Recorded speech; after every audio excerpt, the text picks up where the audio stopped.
Agatha Raisin by M.C. Beaton, dramatised for radio by David Semple, starring Penelope Keith as Agatha.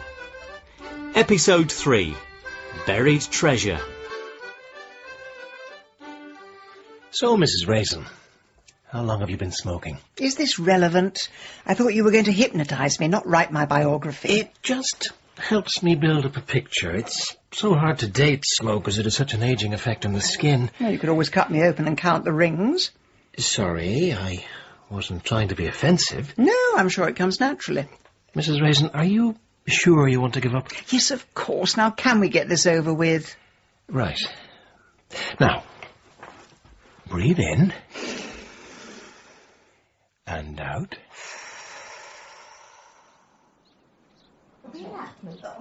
Mrs. Raisin? Oh, sorry, Mrs. Bloxby. I was miles away. I could tell. When James Lacey was giving us his book readings, someone was in the arms of Morpheus. Oh, dear. Was I that obvious? At first we thought the noise was a storm brewing, but then we saw you flat on your back on the ping-pong table. It's this wretched hypnotherapy. I keep falling asleep. Oh, yes. How is that going? Oh, absolute disaster, I'm afraid. Oh, why's that? Well, it actually works. I haven't had a you-know-what for over a week. Well, I thought the whole idea of the hypno-what's-it was to give up the you-know-what. Oh, no. I went to hypnotherapy so that I could tell people I tried and then they'd stop nagging me. Well, perhaps you could be hypnotised to make you start again. I hope so. I need some pleasure in life. At the moment, every time I put a you-know-what in my mouth, it tastes of burning rubber. Oh, goodness. I hope my cheese straws don't have that effect on you. You couldn't pass them round, could you? Are there many people left? Oh, yes, they're still queuing up to get their books signed. Ah, Mr. Lacey is quite the local celebrity. Yes. Who would have thought the Carsley ladies would be quite so interested in the Peninsular War? Just one more, Mr. Lacey. It's for my son, Jeremy. I didn't know you had children, Mrs. Hicks. Oh, yes. My son's at Oxford University, you know. Is he really? Which college? I just told you.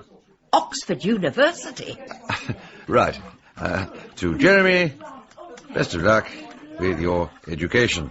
Oh, he will appreciate this. He's such a gifted boy. Yes, I'm sure he is. James, I couldn't trouble you for just one more, could I? Certainly, Mrs. Friendly. Is it for you? Oh, yes. A little something to curl up with under the duvet on these long winter nights. Right. To Mrs. Friendly, best wishes, James Lacey. You must have signed 100 this evening. I'm amazed your wrist can stand up to it. Yes, well, that's the army training, you know. You spent several months arm wrestling at Sandhurst, so your wrist is ready for years and years of paperwork. Really? No, that was a joke. Sorry. You and your jokes, James. You are a one. Cheese straw, anybody? Not while I'm talking to Mr. Lacey. Oh, you're awake now, are you? I was not asleep. I was listening with my eyes closed. Well, if no one else is having one. Have you thought of a sequel? I mean, there are so many other wars to write about. I'm a huge fan of the 100 Years' War. Good Lord, are you all right? Sorry. It's the hypnotherapy.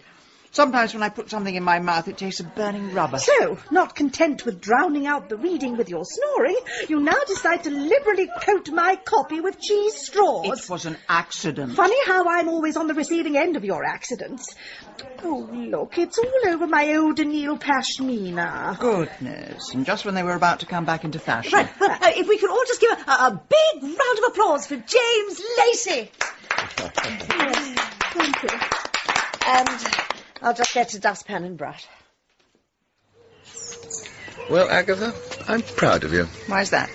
Because I spat out food at your book signing? Because you've given up the evil weed. If you now project pastry crumbs over people, that's a small price to pay.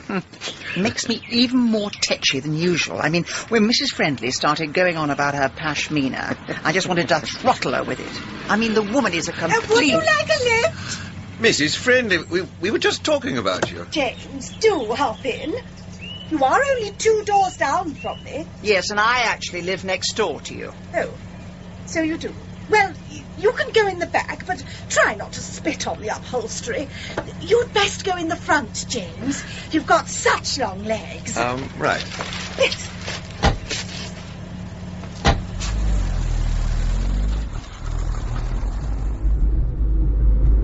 Well, James, I must say, your talk certainly spiced up the Ladies' Society. I mean, it can be so dreary. Well, it's quite a nice way to meet the village. I mean, I never knew that Mrs. Hicks had a son at Oxford. Yes, they really have lowered their entry requirements. Jeremy always struck me as a bit of a yob. Bright blue hair and a permanent scowl. He looked like a satanic budgie. Well, we being just a teensy bit censorious. I mean, during the Regency period, a powder blue wig was the height of fashion. I think he's a very nice young man. I hope he comes to visit soon. Actually, James, you must have met him. He came home last summer, remember? About the time we had all the burglaries and your computer was stolen. You're implying that two things were connected? Now, there's a thought. I must tell Bill Wong. It never occurred to me that it could have Can been we some- leave the poor boy alone, please, as he isn't here to defend himself? Yeah. And we don't want to see budgies put behind bars. James. Now, how are things going with your battle reenactment? Oh, it's all systems go. I just need one or two more Cavalier costumes. Well, if my sewing circle can do anything to assist... What battle reenactment? Well, you must have heard, surely. We've been discussing it at the Ladies' Society for months. I didn't hear anything. Perhaps you were asleep. Yeah, March the 31st, we're restaging the Civil War on the village green. Well, I wish you'd told me. I can turn my hand to a bit of sewing. I suppose then you don't have a cigarette in it. No, have you noticed the way her hand shakes? Oh, I don't think that'll be threading many needles. Well, thank you very much for the lift. Oh, you're welcome. Yes, likewise. No, Mrs. Raisin, I'll drop you off at your door. It's only 12 yards away. I'll drop you off at your door. Right. Mrs. Raisin, a friendly word. Fire away, Mrs. Friendly.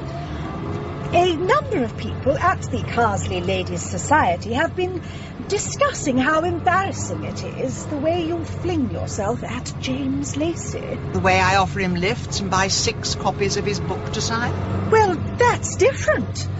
He can get on with someone like me. What's that supposed to mean? Someone with a sense of history. I mean, what do you know about the Civil War? You probably don't even know when it ended. Indeed, Mrs. Friendly, because it's only just begun.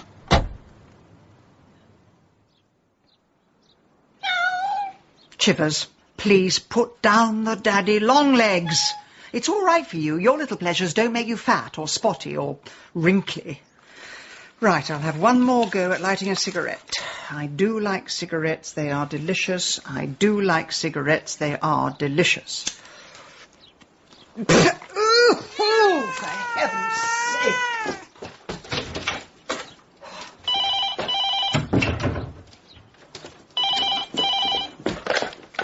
Hello.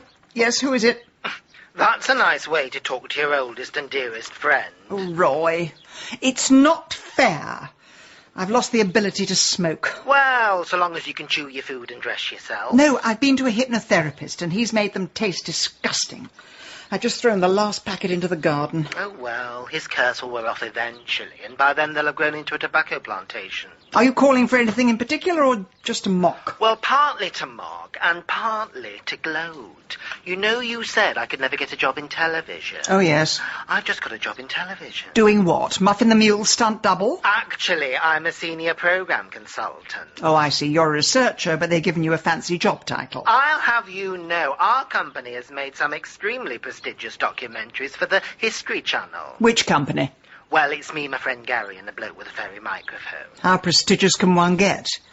What are you working on at the moment? Oh, it's called Treasure Island. We go all around the country, digging up the legendary lost treasures of history. And I suppose you've buried them the night before. How dare you insult our integrity? Only if we're desperate. I thought so. Roy, you wouldn't know anything about the Civil War, would you? I think Gary did something on that last year. It's always popular with the overseas market. Really? That might just come in useful. Oh, my word, Mrs. Friendly. It's all going great guns in here. We're pulling out all the stops, James. If our famous author wants 50 dragoons' uniforms, then he shall surely have them. How am I doing, Mr. Lacey? Oh, sterling effort, Mrs. Hicks. The Cavaliers did have brass buttons. Oh, Oh, are you sure? Oh, definitely. I don't think we can go with toggles. I'll get that. Don't want anyone to drop their stitches. Mrs. Hicks, do remind me to get James's inside leg measurement. Didn't you take that yesterday, Mrs. Friendly? I did, but I must have mislaid it. Ladies, I think you can put down your needles and threads. I have something that might make your lives a little easier. Oh, Mrs. Raisin, the suspense is killing me. Costumes from a recent film about the Civil War. Good Lord, that could be useful. Oh. Or possibly not. What's the matter? Well, I was hoping for regimental coats, knee breeches, feathered hats, and, these are all frock coats and cravats. They've all been authenticated. They're from a documentary about the Civil War. Yes, it's the American Civil War. Still, they'll come in useful if Carsley Amateur Dramatics ever put on God with the Wind. Well, how was I supposed to know which Civil War? You never said. Well, thank heavens you didn't go for the Spanish Civil War, or we'd all be in sombreros. Hasta la vista, Mrs. Raisin.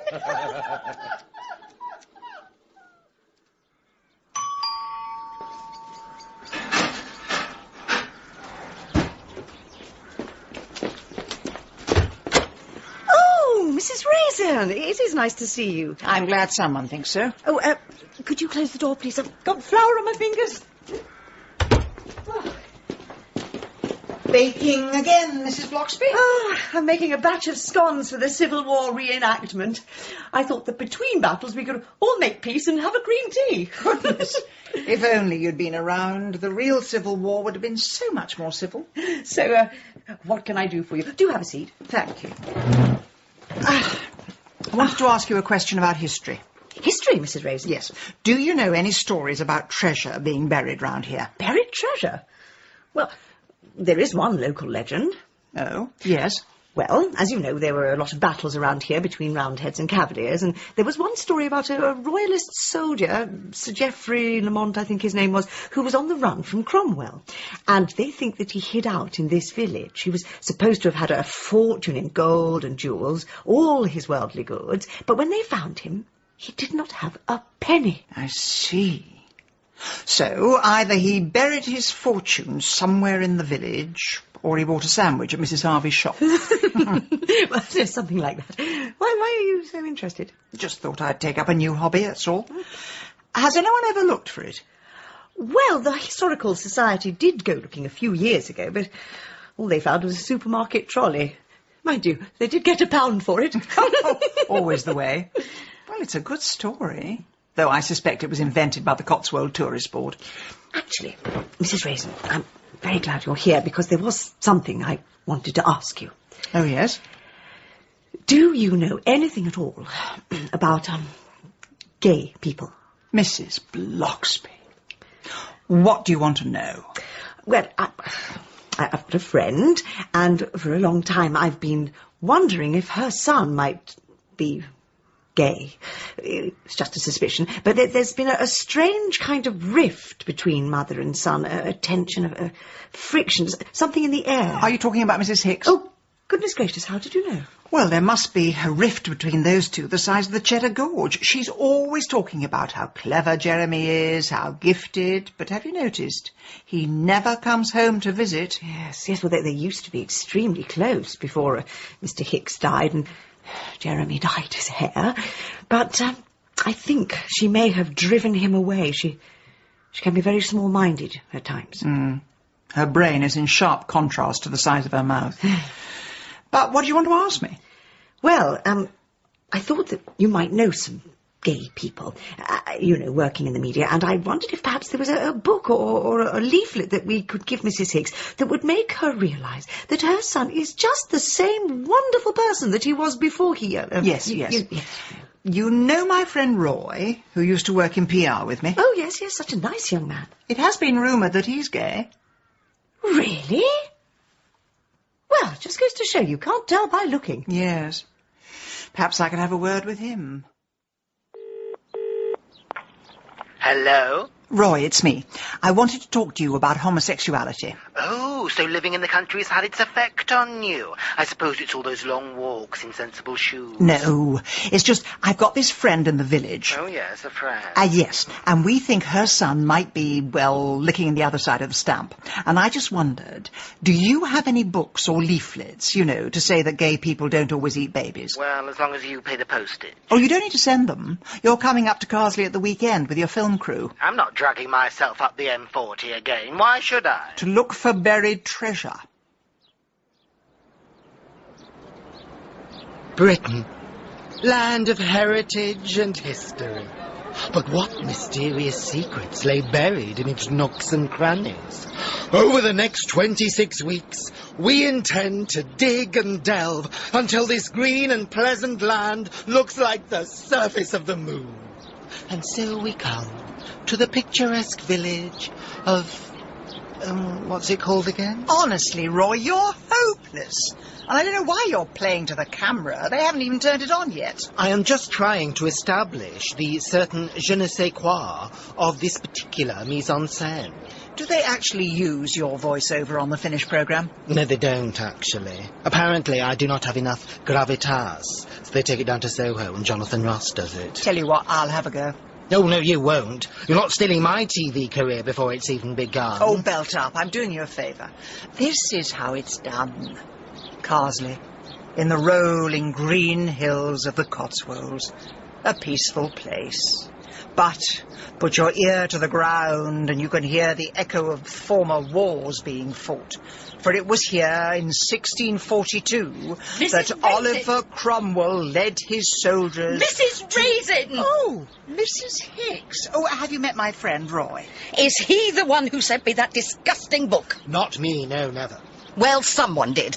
And I assume it's to do with those rumours that have been spreading about my son. Oh, Jeremy, how is he these days? Oh, Jeremy's as right as rain, though he's extremely busy with the rugby team.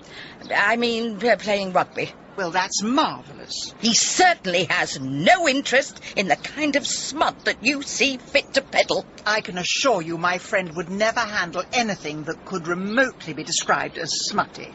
Roy, what did you put through her letterbox? Nothing. I'll tell you what he put.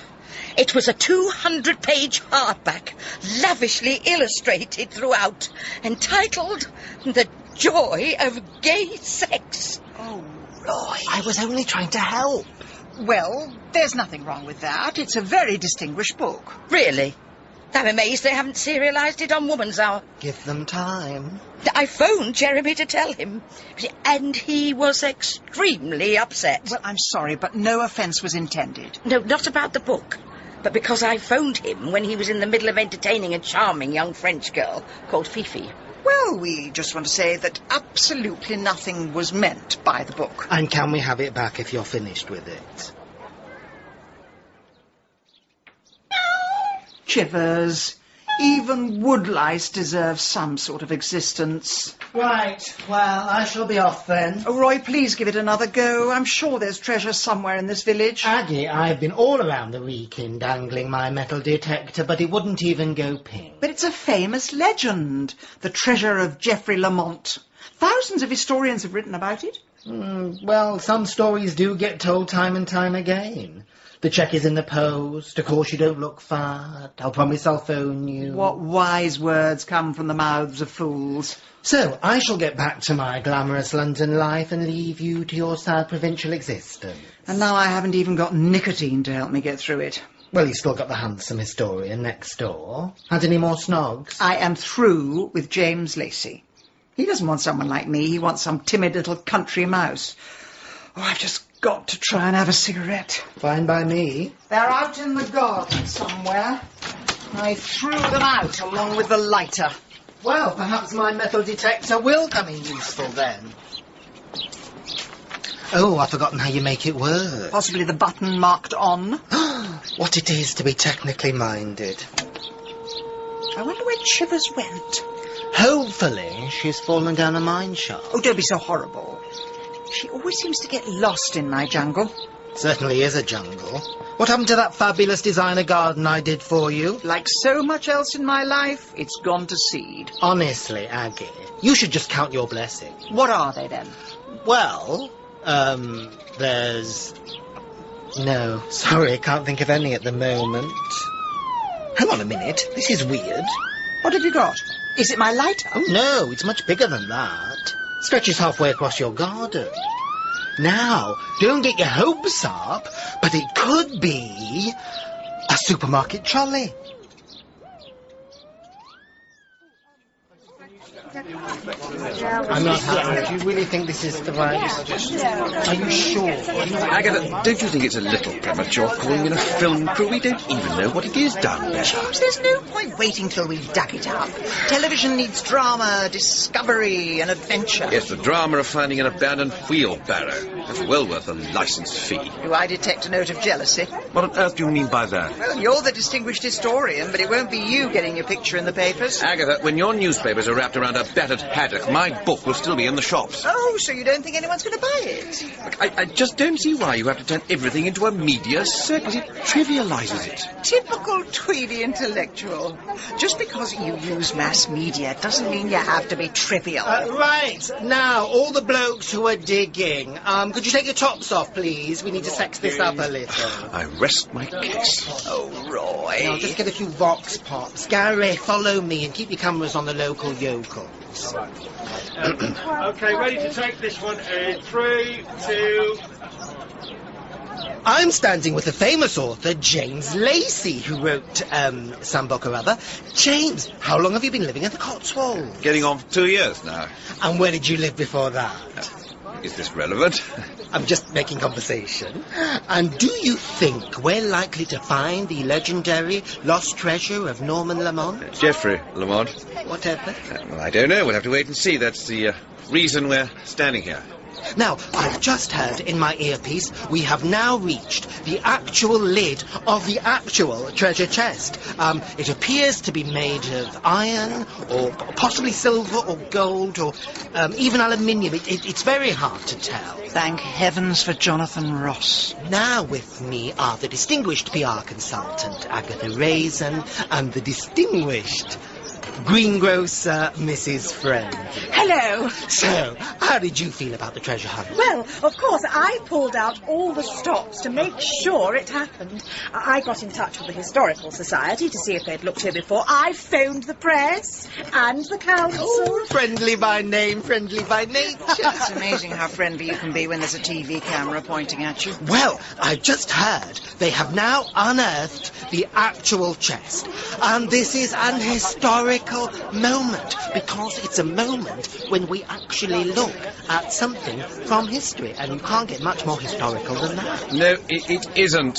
What? That trunk is definitely not 17th century. How can you tell? Well, there are a number of factors, one of which is the luggage label on it saying, "Welcome to Ibiza."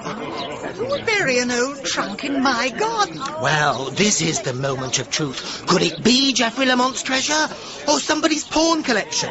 They're about to open the box. Well, this is looking a little disappointing. The box is filled with 21st century technology. A video, a mobile phone, a DVD player... That's my laptop. What? My computer that was stolen. Well, there seems to be something underneath this treasure trove, and we're moving closer to see what it is. Oh! What is it, Mrs. Hicks? It's Jeremy.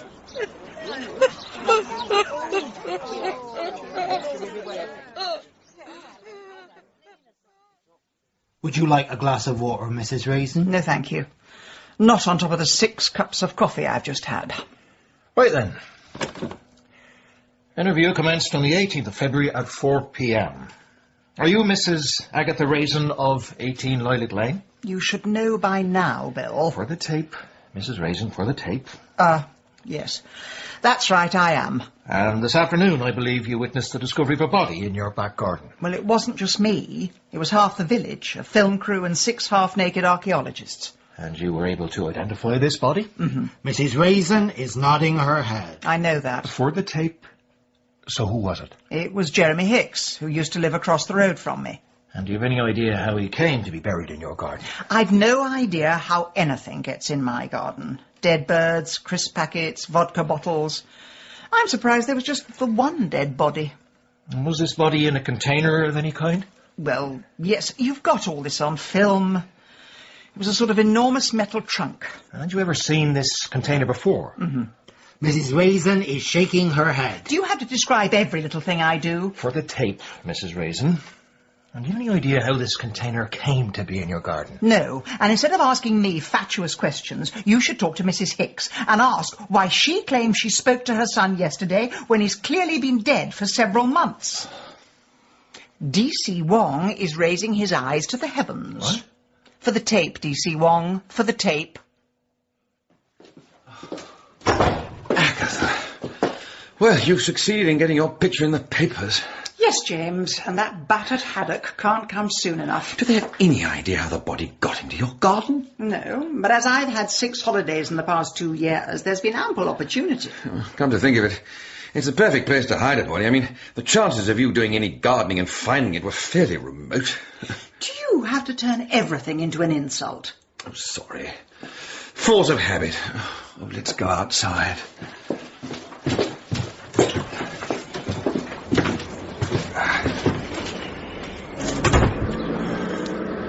I've been talking to your friend Roy.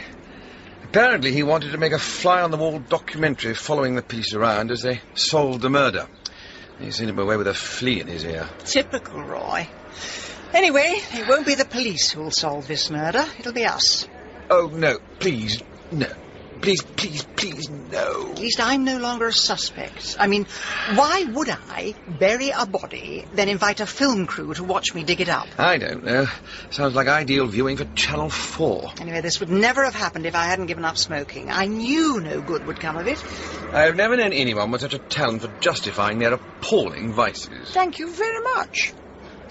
Well, let's see if the shock of seeing a corpse in my chrysanthemums has lifted the curse.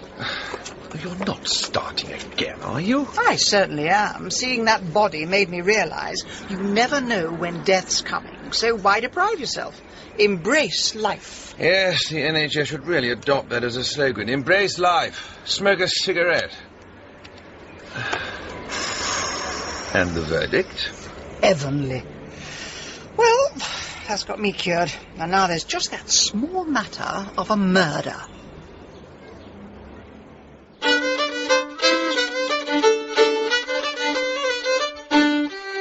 In Agatha Raisin, Penelope Keith starred as Agatha, and Malcolm Sinclair was James. Linda Barron played Mrs. Hicks, and Joanna Brooks, Mrs. Friendly. Liza Sadovy was Mrs. Bloxby, and Stephen Hogan, D.C. Wong, with James Holmes as Roy. Agatha Raisin was dramatised by David Semple from the novel by M.C. Beaton, and the producer was Carol Smith.